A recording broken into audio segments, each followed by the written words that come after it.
नमस्कार. नशिबवान मालिकेच्या येणाऱ्या पुढील काही भागामध्ये आपल्याला जबरदस्त असा ट्विस्ट पाहायला मिळणार आहे. शेवटी 20 वर्षांपूर्वीचा जो काही भूतकाळ आहे किंवा 20 वर्षापूर्वी नागेश्वरने केलेले काळे कारनामे देवकीच्या रूपामध्ये पुन्हा एकदा समोर उभे राहणार आहेत. आणि छकुली नावाचे रहस्य नेमके काय आहे हे गिरिजाला समजल्याने आता तुटलेल्या नात्यांची मायलेकीची भेट पुन्हा होणार आहे. हे सगळं आपल्याला या आजच्या ट्विस्टमध्ये पाहायला मिळणार आहे. त्याचबरोबर प्रेक्षकांनो, नेमकी देवकी एवढी वर्ष कुठे होती आणि जो नागेश्वर ह्या जंगलामध्ये पूजा घालणार होता आणि गिरिजाला मारण्याचा जो काही त्याने इथे प्लॅन आखलेला होता, ते सगळं गिरिजाने आणि त्याच बरोबर देवकीची झालेली ही अनपेक्षित भेट ह्या दोघींनी मिळून कसा उधळून लावला, हे सगळं आपल्याला या आजच्या ट्विस्टमध्ये जाणून घ्यायचं आहे. त्याचमुळे व्हिडिओ शेवटपर्यंत नक्की पहा.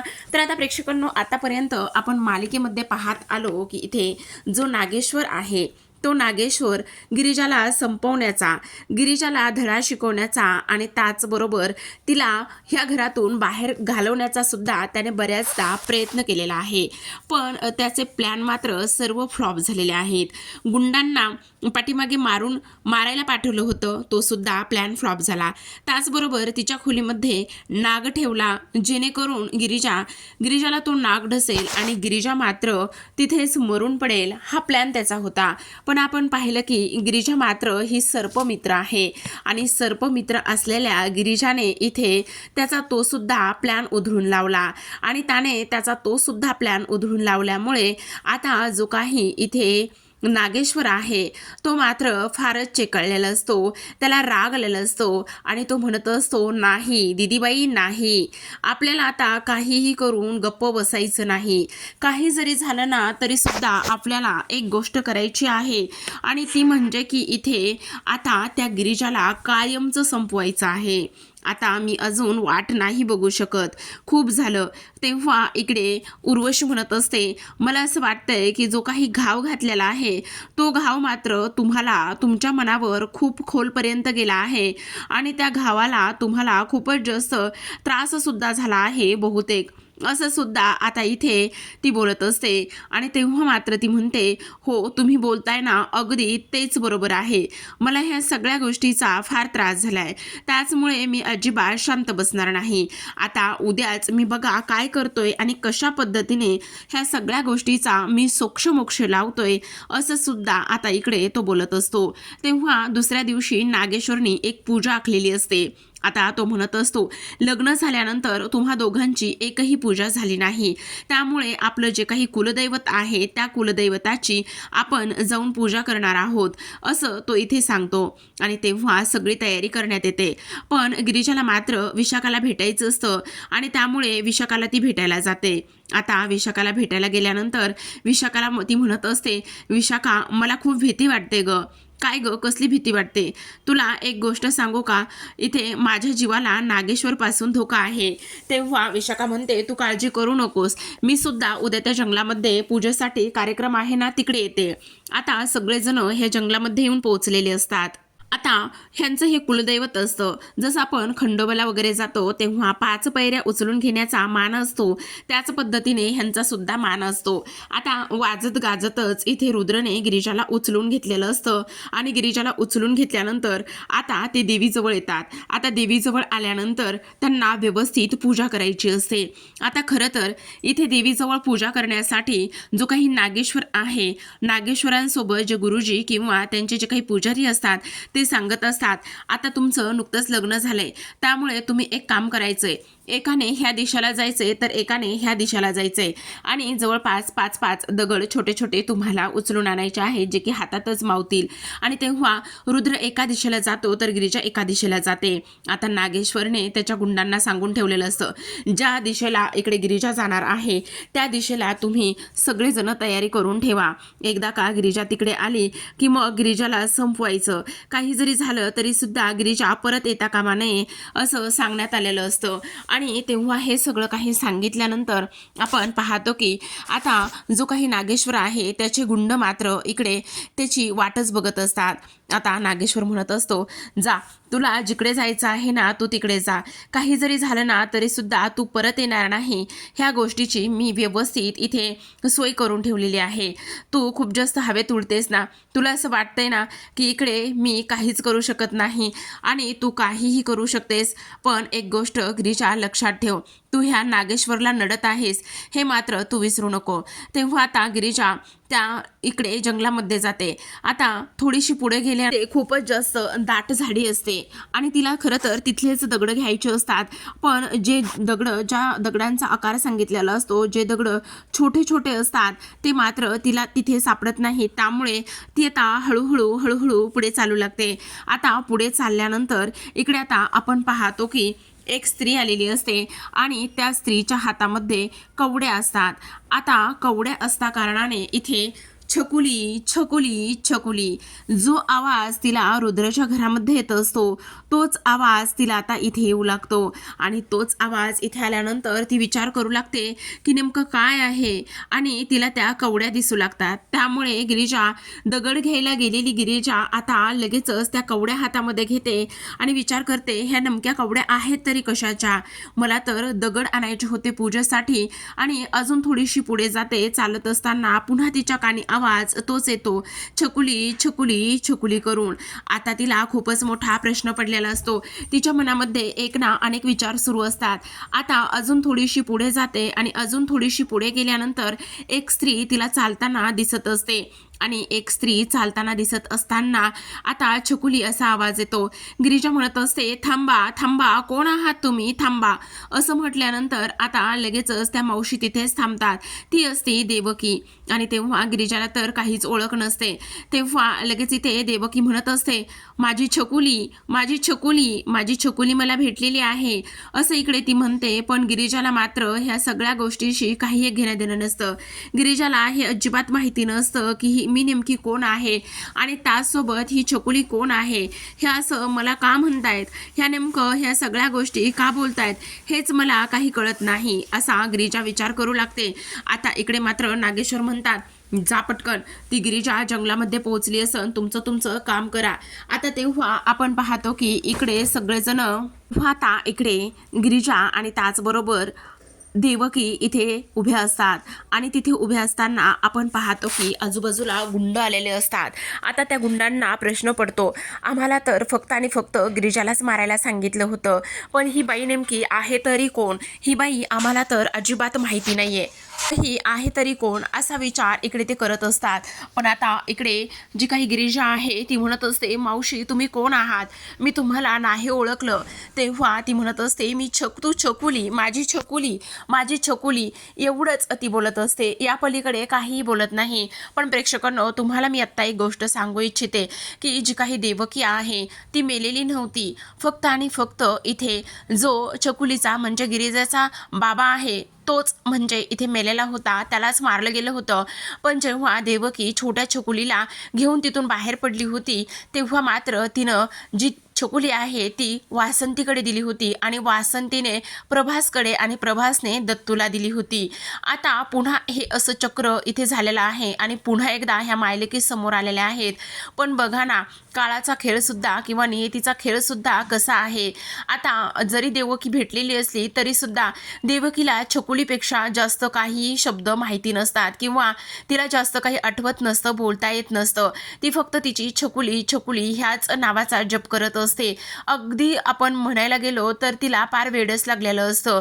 तिला ह्या वास्तविक जीवनाचा किंवा आत्ता ज्या पद्धतीने आपण जीवन जगतोय त्याच्याशी काही एक घेणं देणं नसतं. कारण त्या पोरीला, त्या देवकीला तेवढा धक्काच बसलेला असतो आणि त्याचमुळे ती तशी वागू लागलेली असते. आता कोणीही दिसलं की लगेचच तिला छकुली छकुली म्हणत असते. पण गिरीजा आता ह्या सगळ्या गोष्टींचा तारतम्य लावण्याचा प्रयत्न करत असते, सांगड घालण्याचा, पॉइंट इथे जॉईंट करण्याचा ती प्रयत्न करत असते. आता सगळ्या गुंडांनी त्या दोघींना घेरलेलं असतं. आता मात्र गिरीजाला खूपच मोठा प्रश्न पडतो की आता हे हे जे काही गुंड आहेत मला मारायला आलेले आहेत, ह्या मावशीला तर नसतील, कारण ह्या मावशीला काहीच माहिती नाहीये. मी त्यांना विचारण्याचा प्रयत्न केला पण त्या काही सांगत सुद्धा नाहीयेत.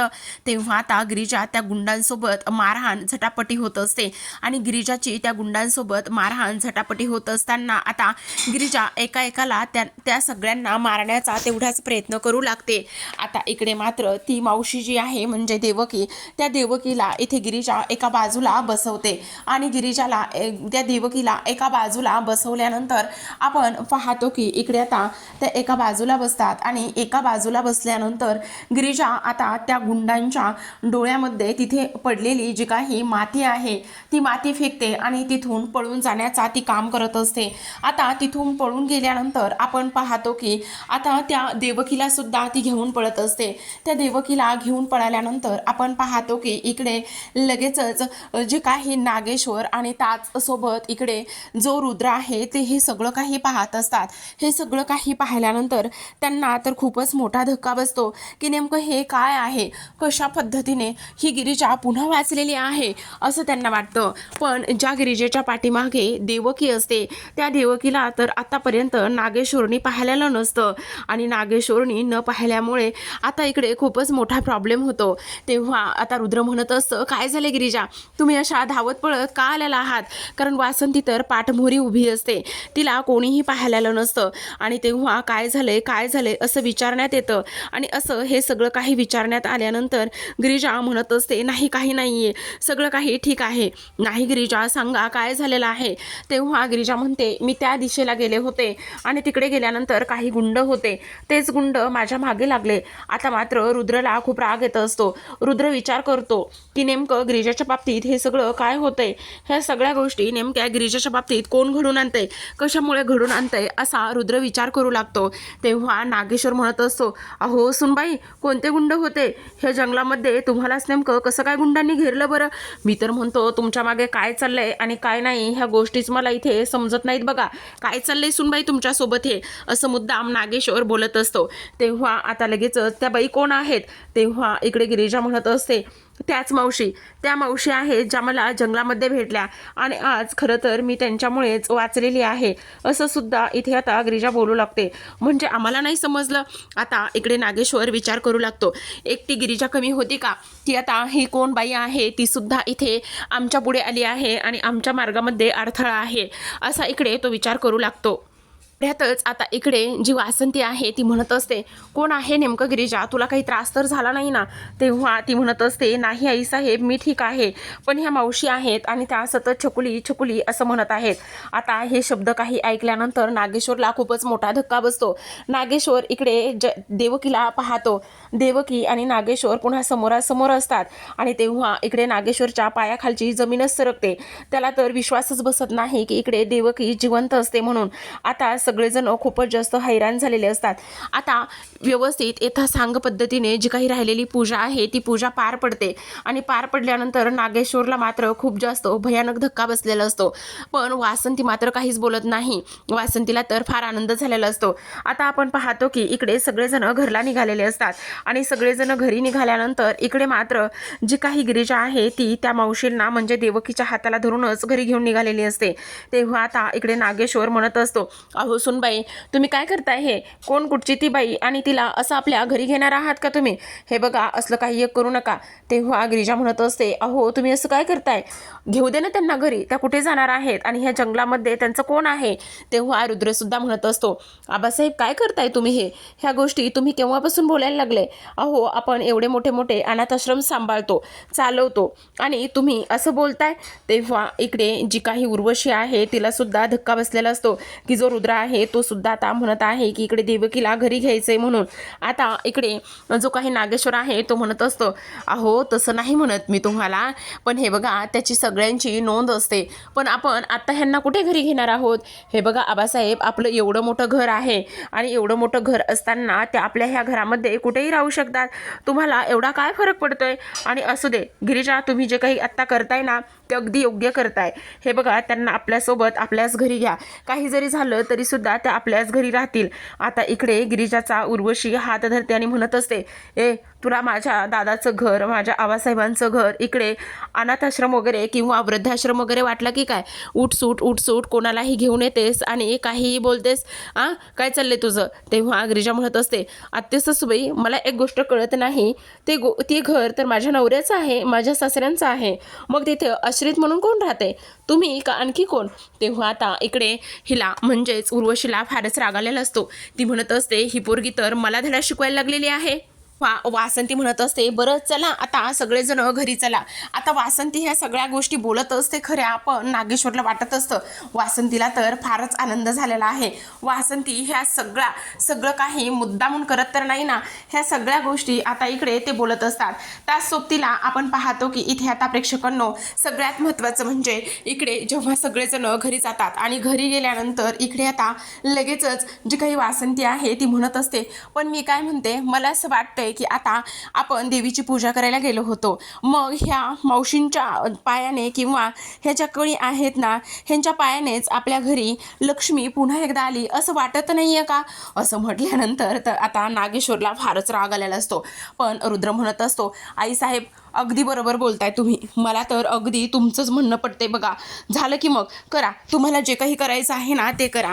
तेव्हा लगेच आता इकडे वासंती म्हणत असते, अगं गिरिजा बघतेस का, जा लवकर पटकन फटदिशी जा आणि घरातून औक्षणाचं ताट तू घेऊन ये बरं. तेव्हा लगेच आता गिरिजा आतमध्ये जाते आणि आतमध्ये गेल्यानंतर जे काही औक्षणाचं ताट आहे ते औक्षणाचं ताट घेऊन ती येते. आता औक्षणाचं ताट घेऊन आल्यानंतर इकडे लगेचच गिरिजा जी काही देवकी आहे देवकीचं औक्षण करायला लागते. औक्षण केल्यानंतर इकडे आता लगेचच पुन्हा घरामध्ये एक पाऊल टाकल्यानंतर पुन्हा इथे देवकी छकुली छकुली आणि फक्त छकुली हेच प्रश्न आणि त्याचबरोबर हेच तिचे शब्द असतात. आता नेमकी छकुली आणि ह्या सगळ्या गोष्टी काय आहेत, पण वासंतीला मात्र फार आनंद झालेला असतो. तिला माहिती असतं हे सगळं काही त्याच पद्धतीने होतंय. आता नागेश्वर मात्र वासंतीला हातालाच धरतो आणि खोलीमध्ये घेऊन जातो. तिच्या पाठोपाठ उर्वशी सुद्धा जाते. आता इकडे नागेश्वर चिडलेला असतो. तो म्हणत असतो, काय चाललंय काय हे सगळं, तुम्हाला आनंद होतोय, ती बया कुठून आली, ती तर मेली होती, ही देवकी ह्या घरामध्ये आली आणि तुम्ही तिचं औक्षण करून तिला घरामध्ये घेताय, तुमची फारच मजल वाढलेली आहे, असं सुद्धा इकडे आता तो बोलत असतो. तेव्हा लगेच आता इकडे उर्वशी म्हणत असते, पण मला एक गोष्ट सांगा दादासाहेब, ही नेमकी इथे आली कशी. तेव्हा नागेश्वर म्हणत असतात, येऊ देत, आली तर आली ना, तिला तसंही काही आठवत नाहीये, त्यामुळे आणि त्याचबरोबर तिला वेळ लागले, तिला फक्त एकच शब्द माहिती आहे, तो म्हणजे छकुली. आता काही जरी झालं तरी सुद्धा इथे गिरिजा आणि त्याचबरोबर तिची ती आई म्हणजे देवकी आणि आई ते गिरिजा ही म्हणजेच तिची लाडकी छकुली, ह्या दोघींची मायलेकींची भेट घडून आणल्यानंतरच मी त्या दोघींचा अंत करणार आहे, त्यांना मारून टाकणार आहे, असं सुद्धा आता इकडे तो बोलत असतो. ह्या सगळ्या काही गोष्टी इथे बोलल्यानंतर आता उर्वशी म्हणत असते, दादासाहेब हे मात्र फारच रिस्की आहे बरं का. काही जरी झालं ना तरी सुद्धा आपल्याला ह्या सगळ्या गोष्टींची ताबडतोब तयारी करून घ्यावी लागेल. आपल्याला इथे हे असं इग्नोर करून किंवा टाळून अजिबात चालणार नाही आहे. मी तुम्हाला तेच सांगण्याचा प्रयत्न करते. तेव्हा लगेच आता इकडे तो म्हणत असतो, हो दीदी तुम्ही काळजी करू नका, आता त्या गिरिजाने घरात आणले ना, पण तिला कुठे माहिती की ती तिची पोरगी आहे म्हणून, मग असू देत. आणि तसंही त्या देवकीला कुठे काही आठवतंय, असू देत, येऊ देत, ह्या घरामध्ये येऊ द्यायचंय ना. पण दादासाहेब हे बघा, ह्या देवकीचा संसार इथे झालाय, स्वप्न इथे रंगवलीत आणि इथे छकुलीचा जन्म झालेला आहे ह्याच घरामध्ये. मग तुम्हाला असं वाटत नाही का की ह्या घरामध्ये आल्यानंतर तिला काही आठवेल म्हणून. तेव्हा नागेश्वर म्हणत असतो, बघू त्याचा नंतर विचार करू, पण आता मात्र ह्या दोघींना संपवण्याचा विचार आपण करावा लागेल. आता आपण पाहतो की इकडे रुद्रने आणि त्याचबरोबर गिरिजाने देवकीची व्यवस्था गेस्ट रूममध्ये केलेली असते आणि तेव्हा लगेचच गिरिजाच्या तोंडावरून देवकी हात फिरवते आणि पुन्हा म्हणत असते, छकुली छकुली. तेव्हा गिरिजा तिला विचारत असते, मला एक गोष्ट सांगा, छकुली म्हणजे नेमकी कोण, तुमची मुलगी होती का छकुली, काय झालेलं आहे, तुमची मुलगी तुम्हाला भेटली नाही का, तुमची मुलगी तुमच्यापासून लांब गेली आहे का, बोला ना. तुम्ही फक्त छकुली छकुली असं का म्हणताय, मला सुद्धा ह्या घरामध्ये आल्यापासून फक्त आणि फक्त छकुली छकुली हेच आवाज ऐकायला येत आहेत. नेमकं छकुलीचं तुमचं माझं आणि ह्या घराचं नातं काय आहे, असा प्रश्न आता देवकी समोर गिरिजाने उपस्थित केलेला असतो. प्रेक्षकांनो तुम्हाला काय वाटतं, देवकीला सुद्धा पूर्ण भूतकाळ आठवेल का, आणि त्याचसोबत इथे ही झालेली भेट आता कायमस्वरूपी म्हणजे अगदी समोरासमोर, म्हणजे मी दुसरी तिसरी कोणी नाही, छकुलीच आणि देवकी ह्या सख्या मायलेकी आहेत. ह्या गोष्टी जरी आता वासंतीला माहिती असल्या तरी सुद्धा गिरिजाला आणि त्याचबरोबर देवकीला समजतील का, हे पाहणं तेवढंच इंटरेस्टिंग असतं. तर अशाच नवनवीन डेली मालिकांच्या अपडेट्स पाहायचे असतील, जाणून घ्यायचे असतील तर नक्की चॅनलला सबस्क्राईब करा. भेटूयात उद्याच्या भागामध्ये, तोपर्यंत धन्यवाद.